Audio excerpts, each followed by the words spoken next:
Marcos capítulo 10, versículo 46 em diante. Jesus estava com os seus discípulos e foram para Jericó. Quando ele saía de Jericó, juntamente com os discípulos e numerosa multidão, Bartimeu, cego mendigo, filho de Timeu, estava assentado à beira do caminho. E ouvindo que era Jesus, o Nazareno, pôs-se a clamar: Jesus, filho de Davi, tem compaixão de mim.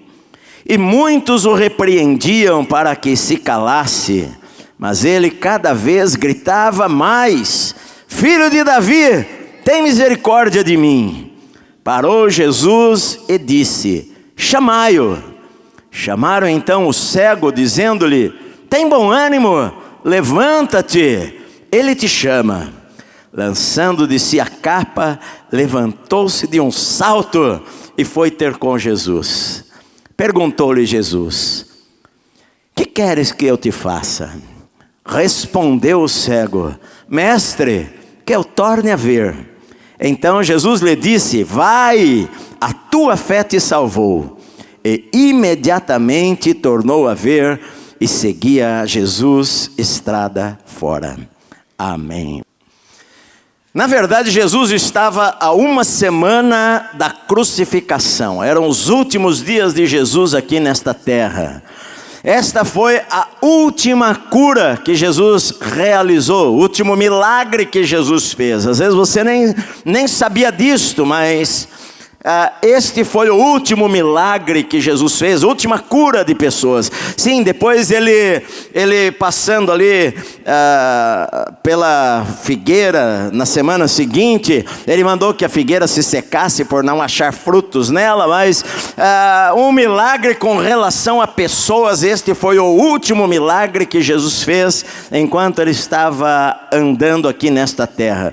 Jesus, ele estava vindo de uma região chamada Pérea, que ficava do outro lado do Rio Jordão. Ele atravessa o Rio Jordão na altura da cidade de Jericó, de onde Josué atravessara 1400 anos atrás. Nessa época era a época das cheias, porque o Monte Hermon lá no norte derretia a neve que descia como água, caindo no mar da Galileia e descendo pelo Rio Jordão até o Mar Morto lá embaixo.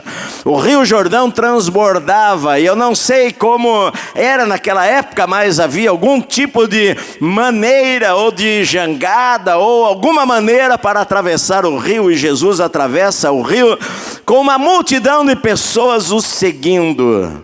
Ele estava indo em direção à cidade de Jerusalém. Ele estava indo para a Páscoa. Para Jesus seria a última Páscoa da sua vida.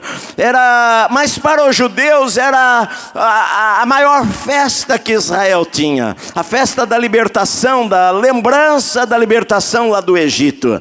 Os judeus vinham de toda parte. Aqueles que vinham do norte lá de Israel, para não passarem pelo meio por Samaria, eles cruzavam o Rio Jordão e desciam pelo outro lado, e então atravessavam onde Jesus atravessou para subir em direção a Jerusalém.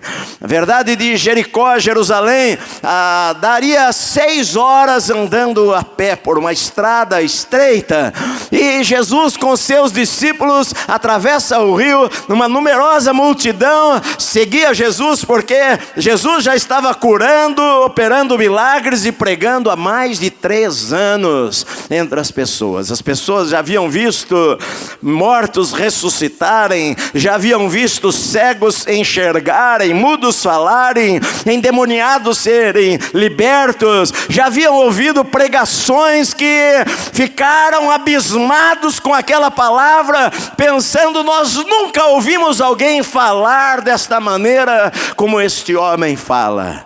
As pregações de Jesus impactavam as pessoas. Os religiosos falavam de onde vem a autoridade que ele tem ao falar. As pessoas ficavam maravilhadas com as palavras que saíam da sua boca. Então uma multidão de pessoas seguia a Jesus.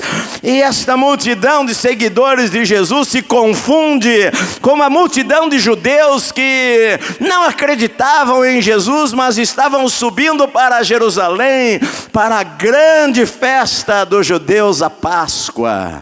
A Páscoa reunia por volta de 2 milhões de pessoas, enchiam a cidade de Jerusalém para aquela semana de festas, 8 dias de festas, para celebrar a saída do Egito.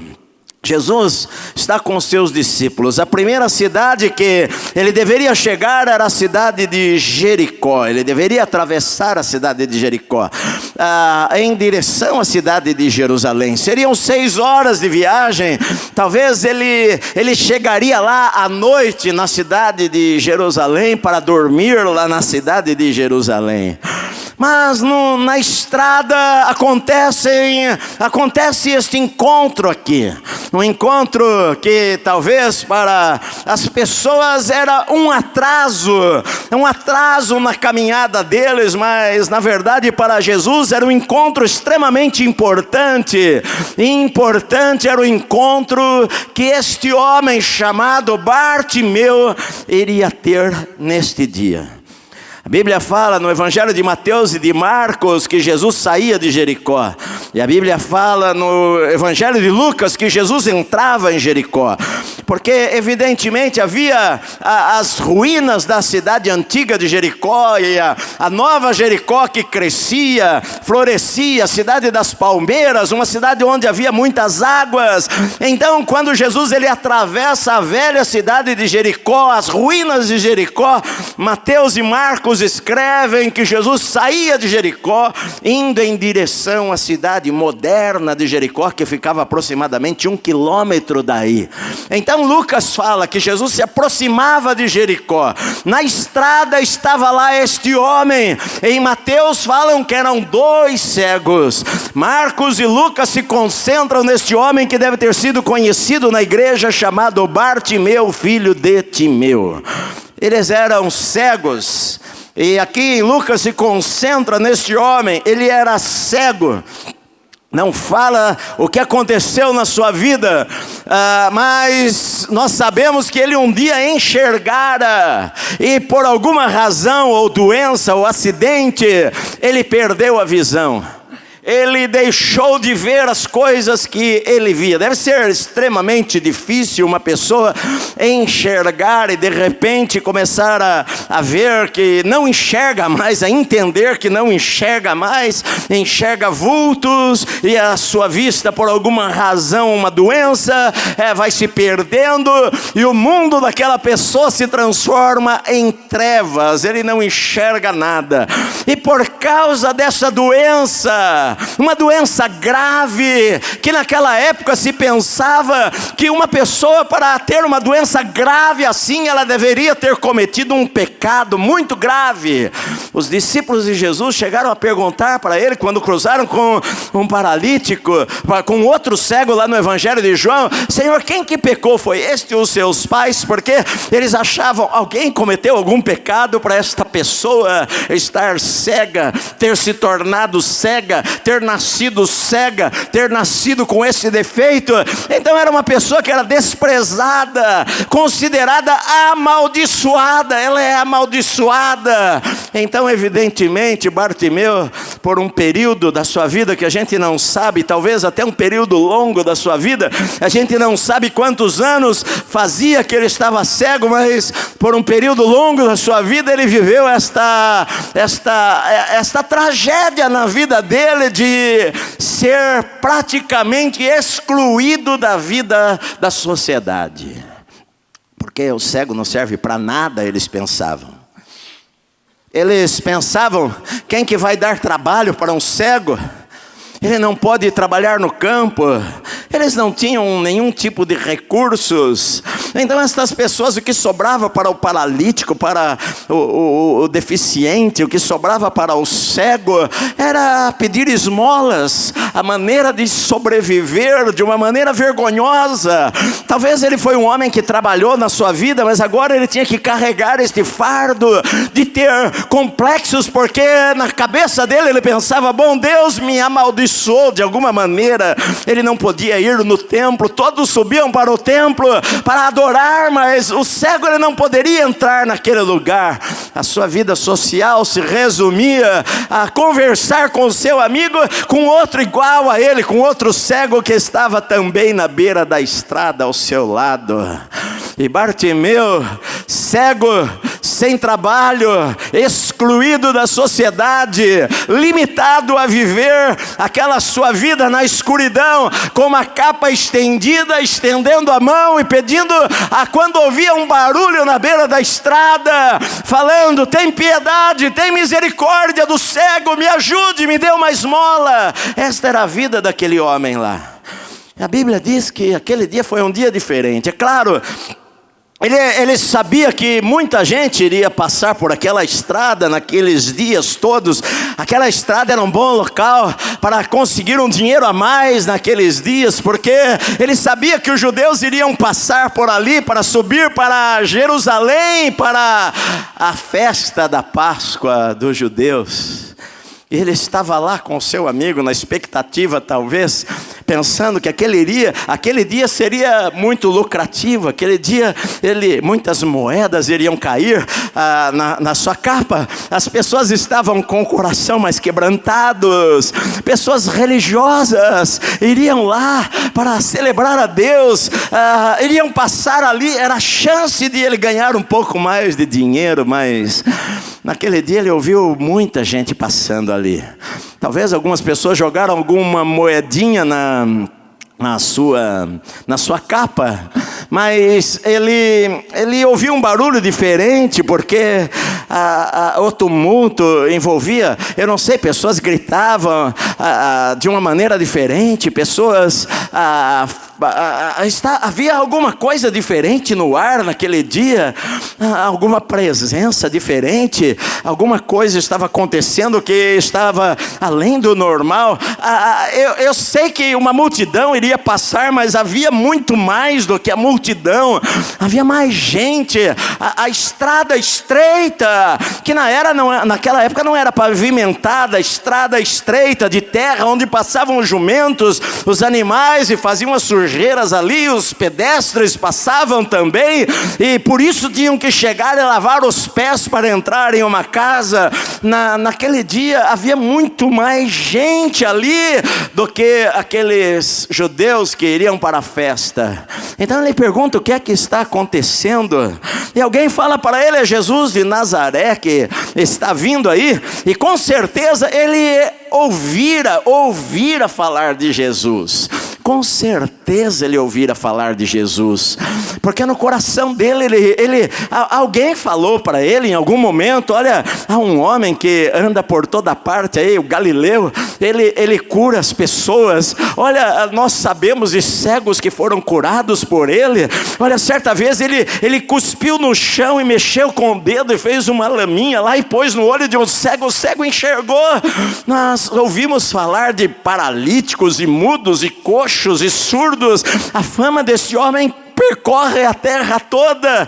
E agora alguém fala para ele: Jesus está vindo aí, olha, ele está chegando. E aqueles dois homens veem ali a oportunidade da vida deles. Este é o momento de fazer alguma coisa. Sabe por quê? Porque Bartimeu, ele perdeu a visão, e com a perda da visão ele perdeu as expectativas da vida, ele perdeu os sonhos, ele perdeu a esperança. Às vezes a gente, até quando sofre um baque muito grande em nossa vida e é desprezado, a gente perdeu a esperança. A gente está pensando: bom, agora não tem mais uma saída para mim, não tem mais jeito de eu recuperar, de eu voltar a viver aquilo que um dia eu já vivi, porque eu sou uma pessoa cega e não tem cura para a cegueira, não tem jeito, não tem mais restauração. Eu nunca ouvi falar de um cego que voltou a enxergar, a não ser essa conversa que me chegou aos ouvidos de que este homem chamado Jesus, o Nazareno, tocou em cegos e os cegos enxergaram. E quando ele ouviu aquela palavra, com certeza o seu coração se encheu de esperança. É a minha chance. Ele não sabia, mas era a última vez que Jesus passaria por aquela estrada ou por qualquer outra estrada. Ele não imaginava, mas ali a uma semana Jesus estaria crucificado. Ele não imaginava, mas ali era a última chance da sua vida. E muitas vezes nós não imaginamos que a oportunidade está passando por nós, e às vezes a gente está distraído demais. Jesus está vindo. Aquele homem começa a gritar: Jesus, filho de Davi, porque eu sei que ele sabia no seu coração, aquele é mais do que um homem. Ele não é um homem comum, ele não é um profeta, ele não é Elias ou João Batista que ressuscitou, ele não é um homem comum. Havia no coração daquele homem a convicção, ele é o filho de Davi. Ele usa essa expressão que ninguém usou antes. Ele fala, é filho de Davi, é o descendente da realeza, é o rei prometido, é o rei de Israel, é o Messias. Então ele vê a oportunidade na sua vida e ele começa a gritar com todas as suas forças, juntamente com o seu amigo: Jesus, filho de Davi, tem compaixão de mim, tem compaixão de mim. Mas a Bíblia diz que a multidão, as pessoas, muitas vezes não estão interessadas na sua vida. O ser humano é egoísta. As pessoas estavam naquele tumulto, naquela festa, não estão olhando para a necessidade do cego. Afinal, você é cego e fica quieto, cala a boca. Você não está vendo que você está atrapalhando. Fica quieto. Ninguém olha para você. Você é um cego, é uma maldição sobre a sua vida. Cala a boca, para de gritar, você está atrapalhando. Para com isso. A Bíblia fala que as pessoas o repreendiam. Sabe por quê? Porque sabe quando um sonho nasce em nosso coração, sempre alguém vai falar para a gente que aquilo que está no nosso coração não pode acontecer. As pessoas não gostam de ver-nos sair da zona de conforto. As pessoas não gostam de ver o nosso progresso. As pessoas se sentem incomodadas, porque as pessoas pensam, bom, é melhor você ficar aí mesmo. Você vai morrer desta maneira. Esta é a tua vida. Este é o teu futuro.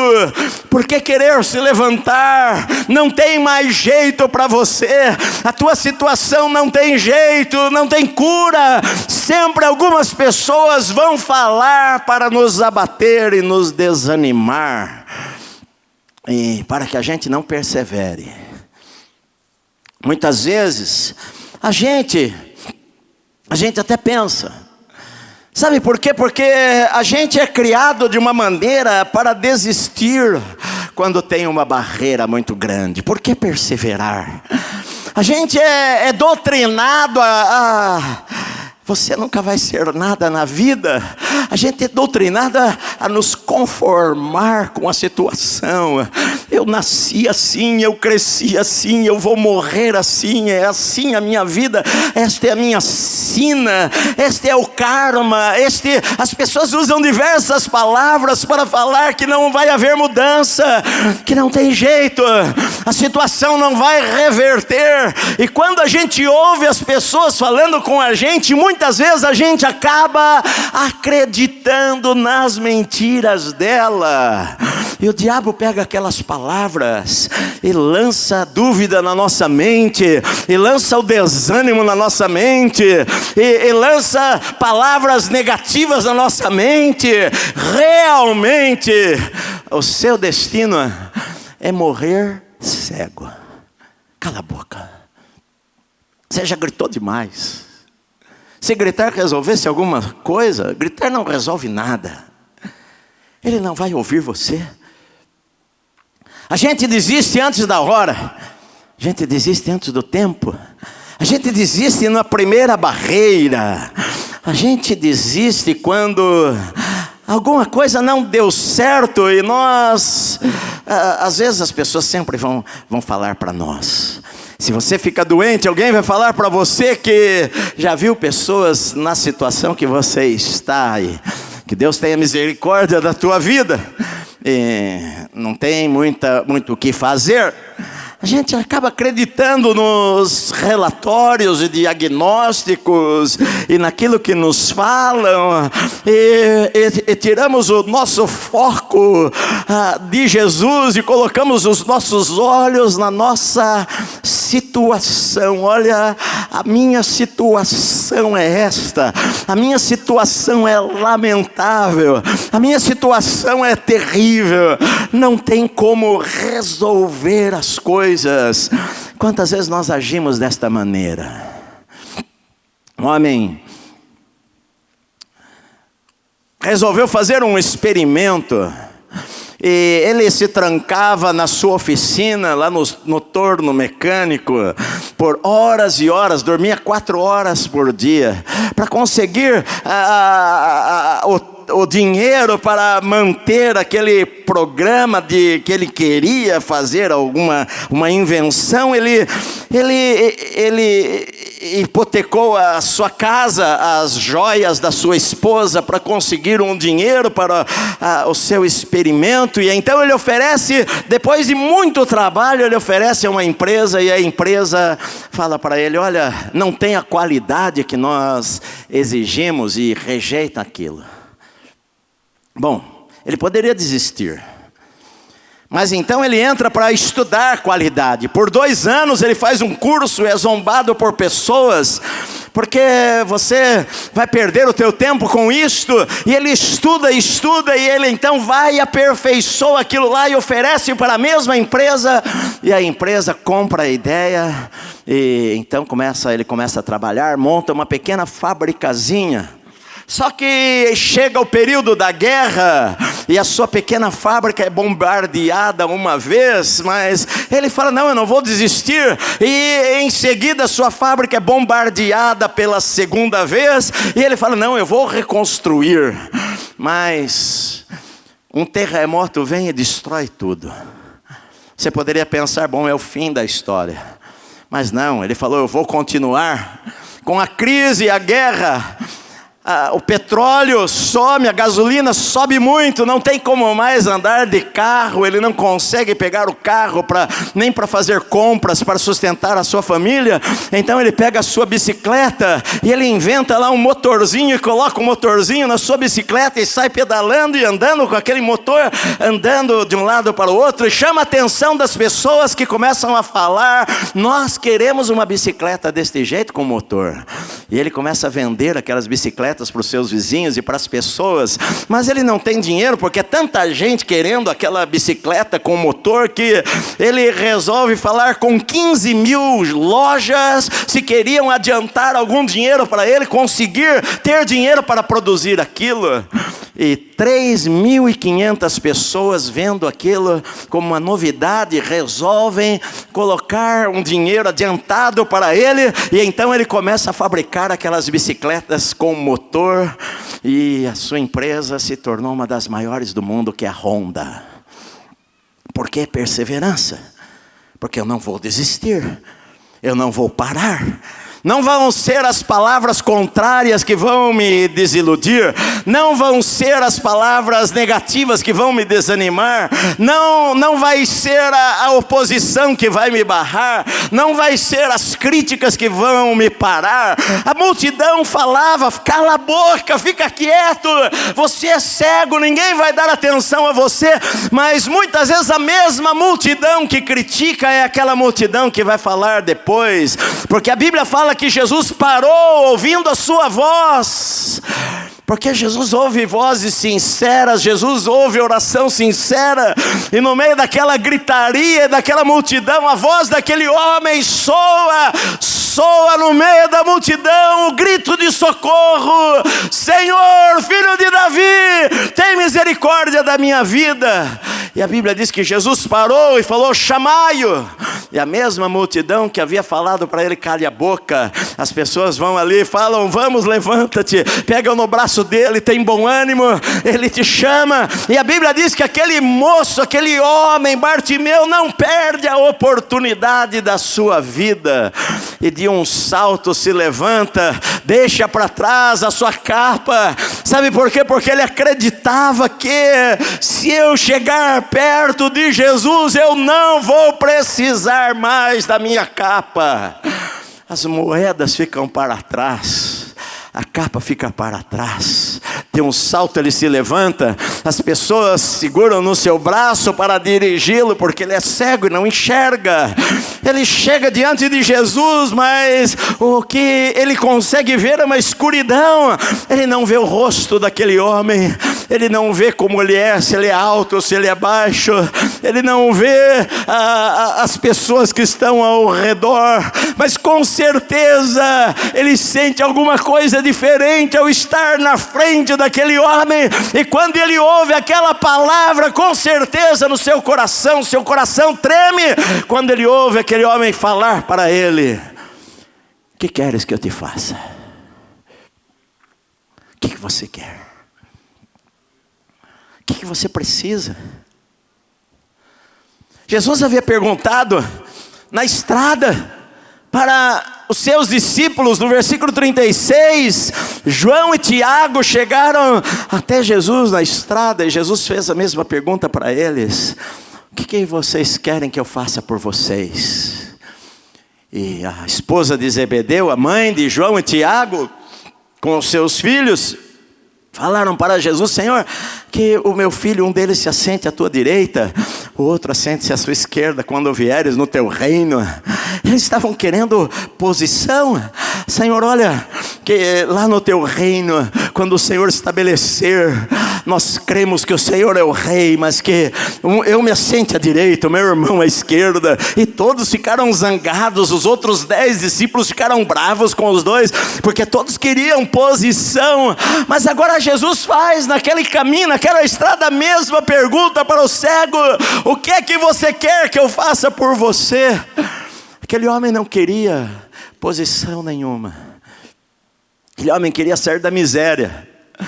Aquele homem fala: que eu torne a ver, que eu receba de volta aquilo que eu perdi na minha vida, que eu volte a enxergar, que eu volte a ter condições de trabalhar, que eu volte a sonhar, que eu volte a ter esperança, que eu volte a ter um futuro, a olhar para o futuro. Sabe, é muito difícil viver sem olhar para o futuro. É muito difícil viver sem ter esperança. É muito difícil viver quando você acha que não tem mais nada para se fazer, a não ser ver o tempo passar para chegar o outro dia e esperar a morte. É terrível viver desta maneira. É terrível perder os seus sonhos. Deus não quer que você perca os teus sonhos. Deus não quer que você perca a esperança. Deus não quer, sabe por quê? Porque enquanto você está vivo, ainda há esperança, ainda há tempo, ainda tem jeito, ainda dá tempo de fazer algumas coisas na sua vida, meu amado. Você não precisa terminar desta maneira. O problema é que muitas vezes a gente desiste antes da hora. Eu falei para vocês que eu quase não assisto filmes. Enfim, por falta de tempo, quase não sento lá 2 horas. Esses dias até, eu e a minha esposa, nós até estávamos conversando, falamos, vamos no cinema? Fiquei pensando bem, falei, puxa vida, 2 horas, ficar assistindo um filme, sentado e tal, tem tanta coisa para fazer, acabamos não fomos, não indo. A gente com a pipoca em casa. Mas estava eu lá na academia, querendo perder meus 5 quilinhos a mais. Na verdade era 7, perdi 2, faltam 5. 1h30 de esteira. Olha lá eu. Só que 1h30 de esteira olhando para aquele aparelhinho ali. Vai lá. No dia seguinte eu tive uma ideia, vou trazer um fone de ouvido e eu ponho ali. O cara que é muito crente falou, não, vou ouvir pregação. Mas eu não estava tão crente assim, falei, vou assistir um filme. Até porque se eu pôr para ouvir pregação no meu celular, 1h30 acaba a bateria. Eu não consigo, meu celular não, ele termina a bateria em pouco tempo. Pus lá e liguei a televisão. E estava passando um filme que a minha esposa já havia assistido, e os meus filhos também, até o meu filho Wesley tinha comentado comigo, até pouco tempo atrás, estava passando lá, já tinha começado, e eu pus lá e deixei lá para assistir. Aquele filme com o Will Smith, que ele é abandonado pela esposa, e ele tem um filhinho pequeno para cuidar, e ele luta, e ele estuda, ele tem que, é uma história verídica, ele chega a dormir lá, tranca a porta do banheiro do metrô e dorme com o filho dele lá no canto. Ele procura antes das 5 da manhã chegar na fila dos abrigos para conseguir uma cama para dormir, e o filho às vezes dorme, ele de pé no canto lendo, para poder estudar, para poder progredir na vida. E é uma linda história. Eu ouvia e eu assistia aquele filme, e às vezes eu andando ali na esteira, eu dava uma olhada se não tinha ninguém do meu lado, porque às vezes eu estava assistindo e escorria a lágrima assim, eu secava assim, que é chato, você está na academia, os outros olhando, falando que esse cara está com um problema, está chorando, mas eu enxugava assim as lágrimas em ver, às vezes, o desprezo que as pessoas podem passar na vida. O patrão chegava lá, ele estudando, querendo estudar, o patrão chegava com a chave do carro e falava para ele, olha, vai lá estacionar o meu carro, e ele perdia a oportunidade, mas ele perseverou e perseverou e perseverou. E o filme termina lá com a história, o escrito lá real, de que esta pessoa depois abriu uma companhia de seguro e progrediu e vendeu depois de alguns anos por alguns milhões de dólares e ficou muito rico. Sabe por quê? Perseverança. Eu não posso desistir por causa dos obstáculos. Eu não posso desistir porque as pessoas falam para mim que não vai dar certo. Eu tenho que crer num Deus de milagres, um Deus que opera maravilhas, um Deus que fala que tudo é possível para aquele que crê, e que ainda dá tempo, meu amado, de eu dar uma virada. Eu dar uma virada na minha vida, meu amado. Ainda dá tempo de eu dar uma virada na minha vida enquanto eu estou respirando, meu querido. Porque para Moisés que tinha 80 anos, o que é que eu vou fazer com 80 anos? A vida foi embora, acabou. 80 anos eu vou pôr o meu pijama, pastor. Mas você não sabe, talvez Deus planejou que você viva até 95 anos. Talvez Deus planejou muito mais para você. O melhor da vida vai começar agora. Tudo que você passou até hoje foi preparar você para o melhor de Deus, no teu amanhã, no teu futuro. Eu sempre creio que o melhor está à nossa frente, meu amado. Sabe, se Deus restaurou aquela prostituta desprezada, ainda havia chances para ela. Ainda havia chances para Sara, que riu, e Abraão riu quando Deus falou para ele. Sara riu. Não é possível que uma mulher de 89 anos vai ter prazer ainda na vida. O meu marido não faz mais nada. Meu marido tem 99 anos. Eu não sei o que é dar uma bicotinha a uns 20. O tempo passou, já foi. O que era para ser feito já foi feito. Com 89 anos ela ficou grávida. E Deus falou, o menino vai chamar Riso, para você se lembrar que o Senhor ri por último na nossa vida. Se Deus pode mudar aquele mentiroso, trapaceiro chamado Jacó, que achou que poderia enganar todo mundo, enganou seu pai várias vezes, enganou seu irmão, achou que ia morrer, mas teve um encontro com Deus. Ainda dá tempo. Ainda dá tempo de reconstruir a vida. Ainda dá tempo de ser curado. Ainda dá tempo. Talvez aquele homem não sabia que era a última chance da vida. Era a última chance da vida. Você não sabe quando vai ser a última chance da sua vida. Você não sabe. Às vezes a oportunidade passa, você perde a chance.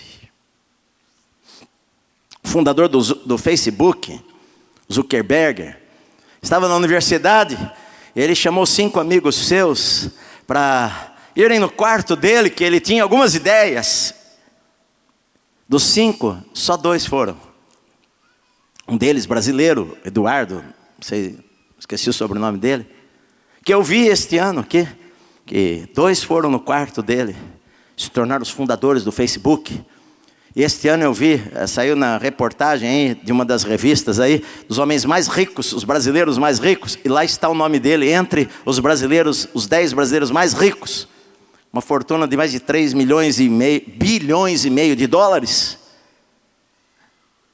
Às vezes a oportunidade está ali na nossa frente, a gente despreza. Você nunca sabe o que Deus tem preparado para a sua vida. Por isso a gente tem que fazer o melhor.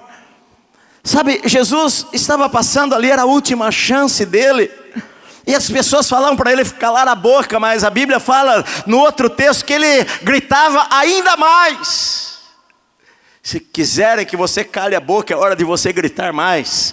É hora de você falar, não, eu não vou desistir, eu não vou desanimar, eu vou para a luta, eu vou correr, eu vou ganhar esta maratona, eu vou ganhar esta batalha, eu não vou desistir. Eu não sou dos que desistem, eu não sou dos que retrocedem. Eu creio num grande Deus, num Deus que abre portas onde não há portas. Eu creio num Deus de milagres, num Deus que abençoa, num Deus, eu vou orar, eu vou buscar ao Senhor, eu vou clamar ao Senhor. Deus vai me dar planos, Deus vai me dar estratégias, Deus vai me dar ideias, Deus vai me dar caminho.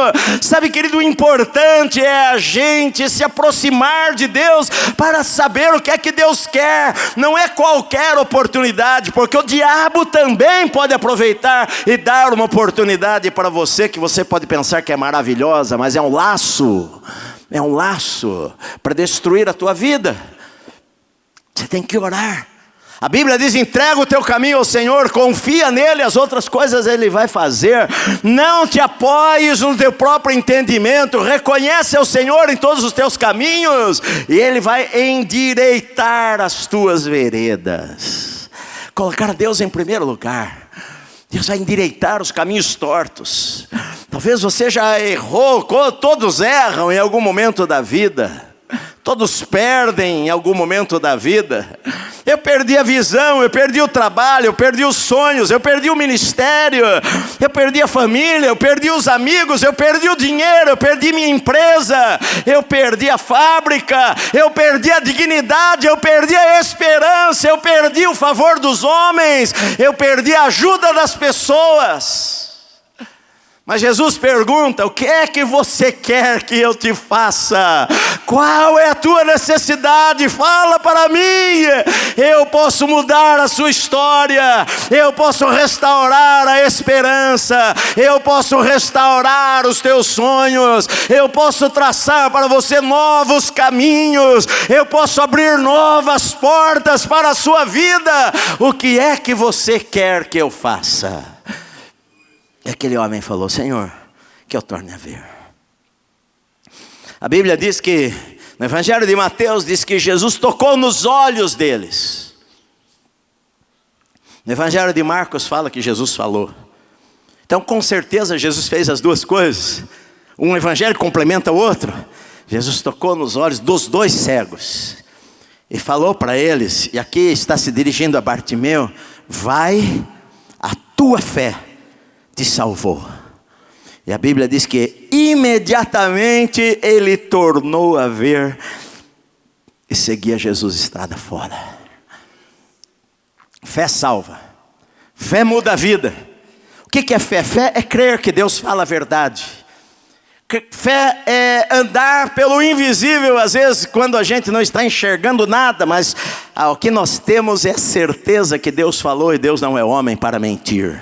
Deus falou para Noé: construa uma arca, e pela fé ele foi lá e construiu a arca. Deus falou para Abraão: sai da tua terra, e Abraão não sabia para onde ir, mas pela fé ele saiu e obedeceu. Fé é certeza, é convicção na palavra de Deus. Se Deus falou, está escrito, eu creio, eu creio, eu creio, eu creio. Eu não creio nos relatórios de morte, nas palavras de morte. Eu creio no que a Bíblia está falando para mim, porque eu sou o que a Bíblia diz que eu sou. Eu sou o que a Bíblia diz que eu sou.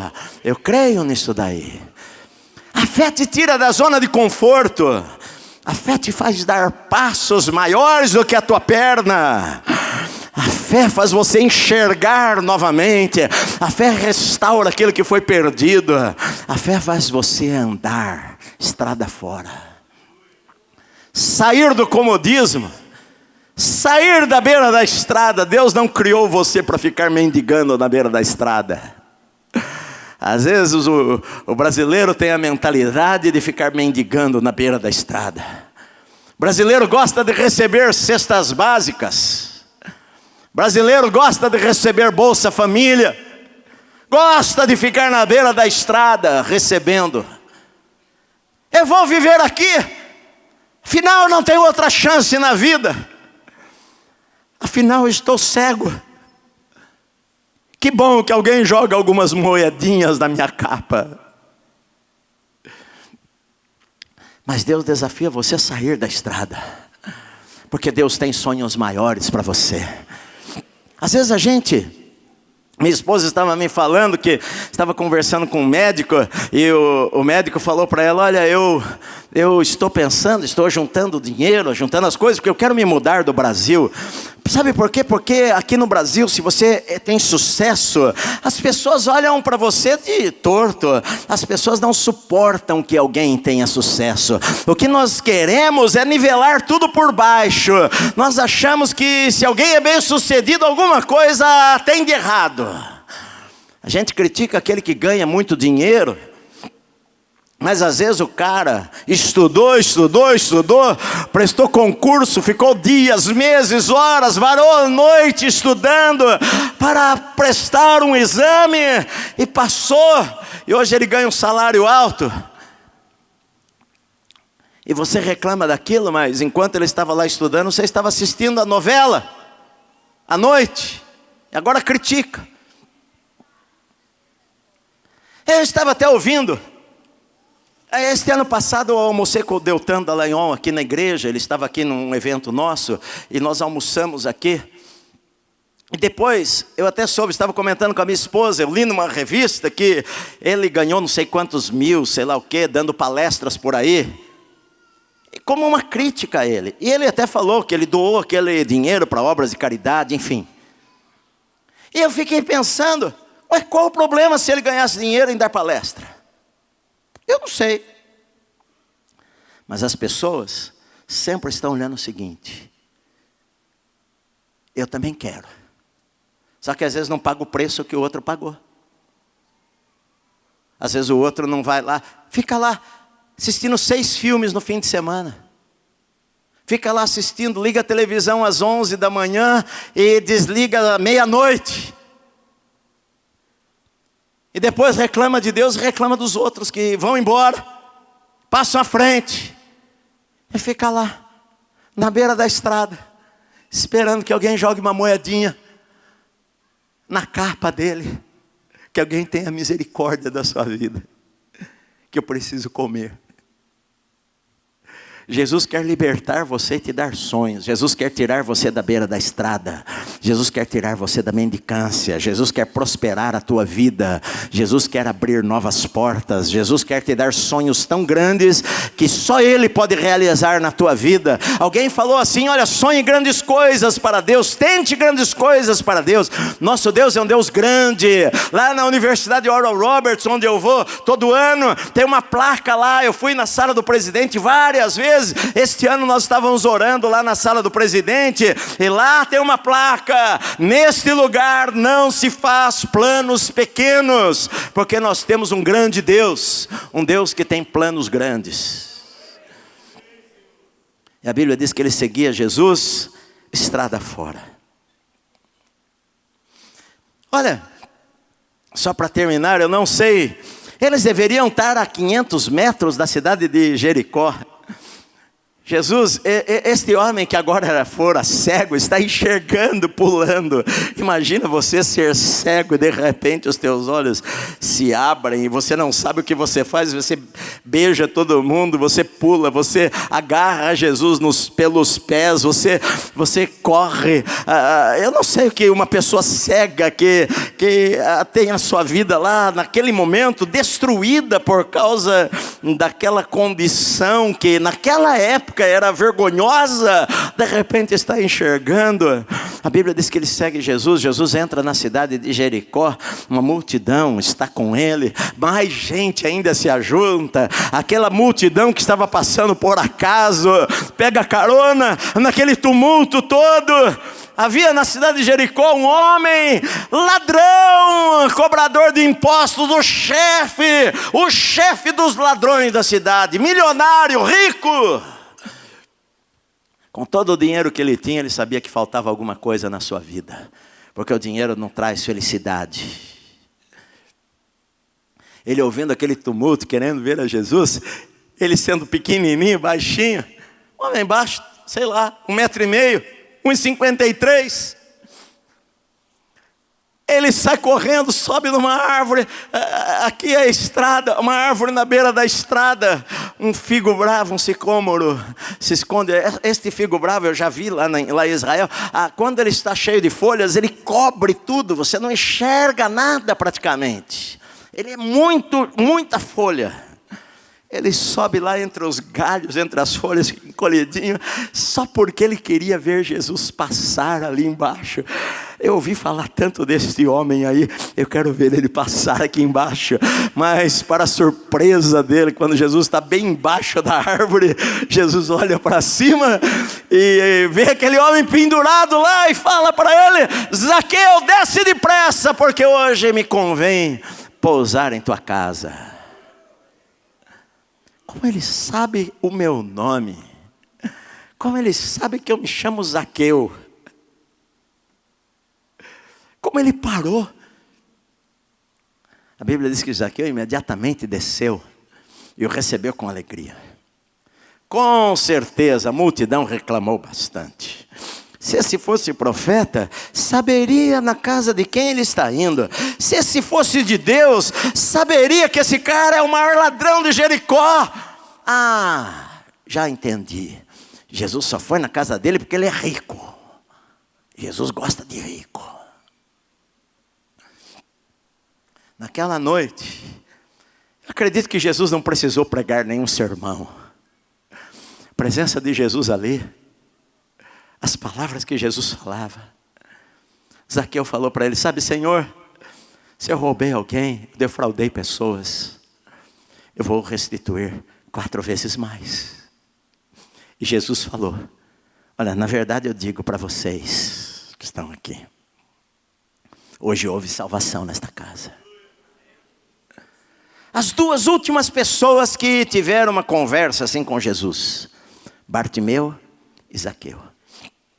Na manhã seguinte, Jesus com seus discípulos sobem para Jerusalém. Tem a entrada triunfal que as pessoas gritam: Hosana, bendito aquele que vem em nome do Senhor. Aqueles 3 próximos dias, Jesus passa de madrugada, acorda de madrugada e vai ao templo, ensina durante todo o dia. Na quinta-feira ele celebra a Páscoa com seus discípulos. Na sexta-feira ele está crucificado. Eis o Cordeiro de Deus que tira o pecado do mundo. As últimas 2 pessoas que se encontraram com Jesus foram transformadas desta maneira que a Bíblia relata. Foi Bartimeu e Zaqueu. Sim, a Bíblia fala que lá na cruz teve 2 pessoas. O comandante, quando viu aquele terremoto, falou: este verdadeiramente era o Filho de Deus. E o ladrão também, que estava lá na cruz e vendo que aquele homem era diferente e era o Senhor, falou: Senhor, lembra-te de mim quando vieres no teu reino. E Jesus falou para ele: ainda hoje estarás comigo no paraíso. Sabe por quê? Porque enquanto você respira, ainda tem tempo, ainda há esperança, ainda não é tarde demais. Enquanto você está aqui ouvindo a pregação, ainda não é tarde demais para Deus consertar a tua vida, curar a tua enfermidade, restaurar a tua vida, te dar novos sonhos, colocar você de volta, restituir aquilo que o diabo roubou, te dar um ministério, abençoar a tua casa. Ainda não é tarde demais para Deus fazer milagres na sua vida.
Bom dia, é um prazer estar aqui com você novamente nesta manhã. Eu espero que o nosso programa tenha abençoado a sua vida.